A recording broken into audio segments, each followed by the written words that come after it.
Good morning. Welcome to another video where I talk about some subjects that are of interest to me, and I hope will also be of interest to anybody out there on the internet today or tomorrow that might be listening, or maybe in a distant future where time travel has been created, somebody even from the past, who knows. So I have a subject I want to discuss today. The subject is called dreams. Well, people tend to underestimate the importance of their dreams. Maybe after this video you will have a brand new outlook on what constitutes a dream, what it is, and how important it is for your cognitive and everyday life activities. The fact is simple. Dreams are important. Let me get this straight. It's not just random thoughts that you have at night. Dreams are important, and your dream affects the world, and dreams from people of the world that affect you.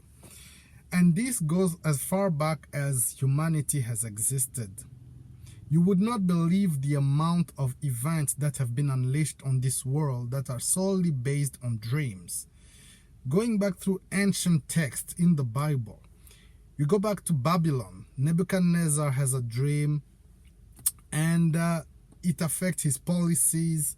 It affects the political life of the biggest empire at the time. That was a king that was ruling over most of the world, and that he used to base very important political decision based on the dreams he had. Appointing magistrate and ministers based on whether or not they would be able to interpret his dreams.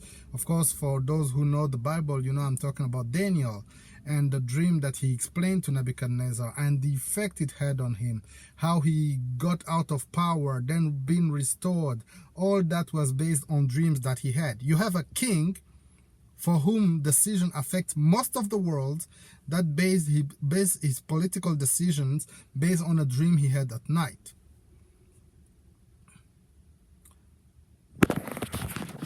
That is why. And sorry I had to interrupt this video, but here we go again.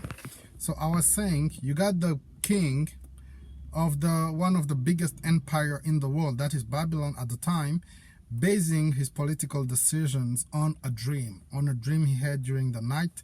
And those decisions not only affect him, they affect all of his empire. They affect who gets appointed minister, magistrate, and else. After that, we can move on to Jacob, Israel, having dreams at night, and that affects him, and he also has to change his name, literally. Then you have the list goes on and on and on. Solomon having dreams at night. Those dreams those are kings we are talking about. They are not your everyday folk, although dreams from everyday folks have just as much importance.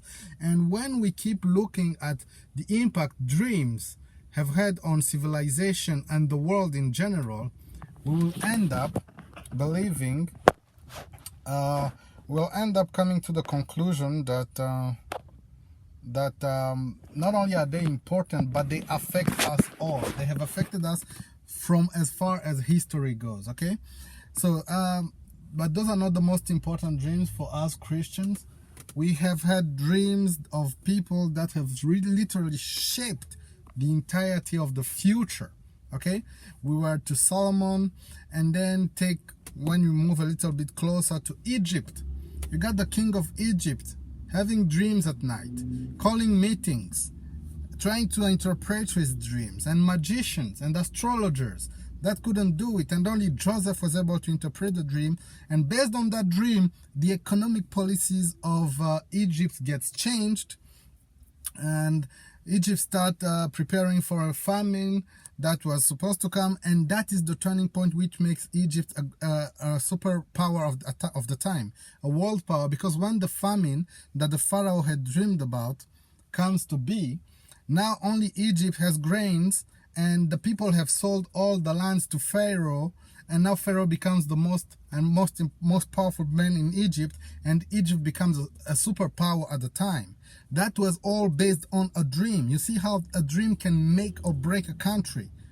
It made Egypt. Okay, moving a little bit forward, you have dreams of Joseph and Mary. Okay, although they are not dreams for them, they are appearances, but sometimes it is hard to tell the difference.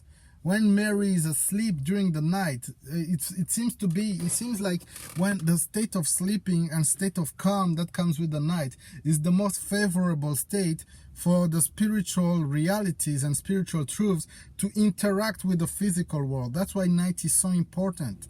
And across every human civilization, even pagan civilization, people know that the best time to affect somebody's spirit is during the night, when they are in a state of paused consciousness. So dreams seems to be like this border, this no man's zone between the spiritual realm and the physical realm. So they are not to be taken lightly.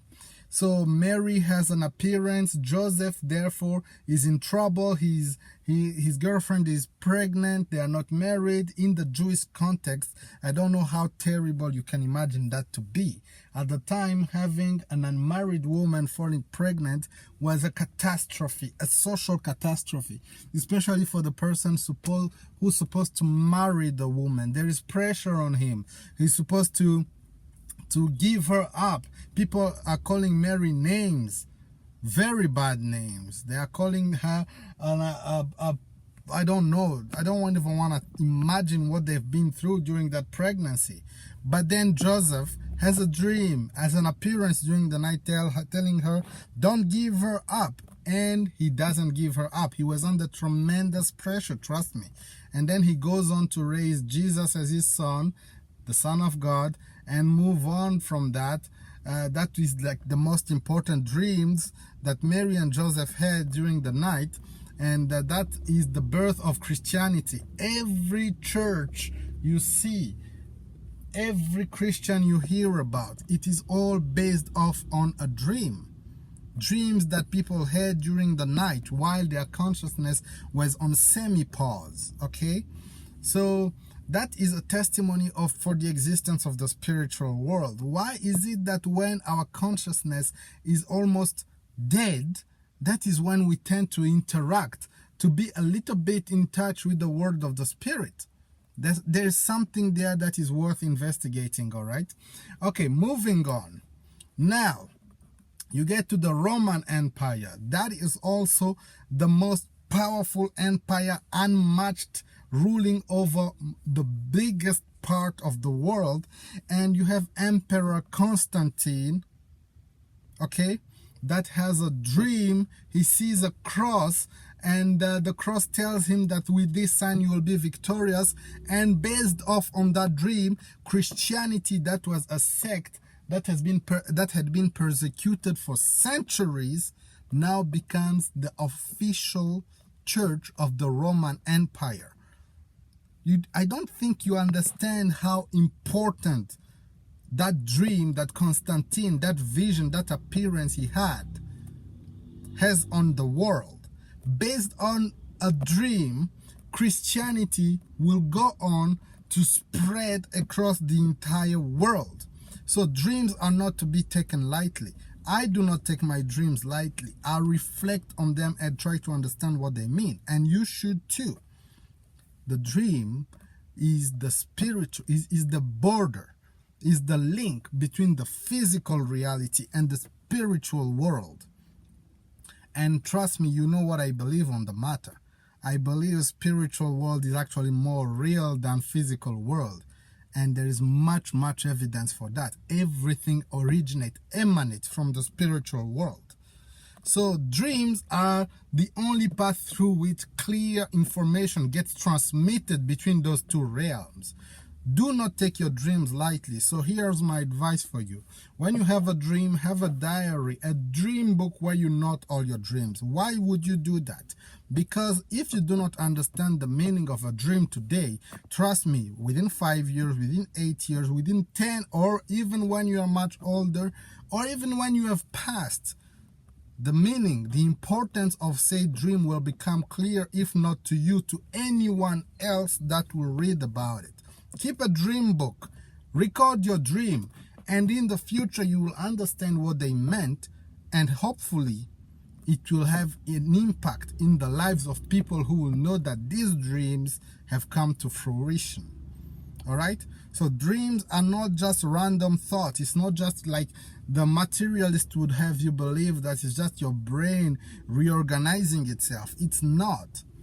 It is information being transmitted between the spiritual world and the physical world through your mind.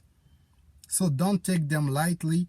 I've had some nightmares, I've had some terrible dreams. I do not always understand how they fit in my life, but I try to record them, make a video blog about them, save them somewhere, because I have a firm conviction that if I don't understand what my dreams means today, I'll surely do tomorrow. Okay, so that was just my quick video about the subject of dreams. I'll see you in another one. Thank you and bye-bye.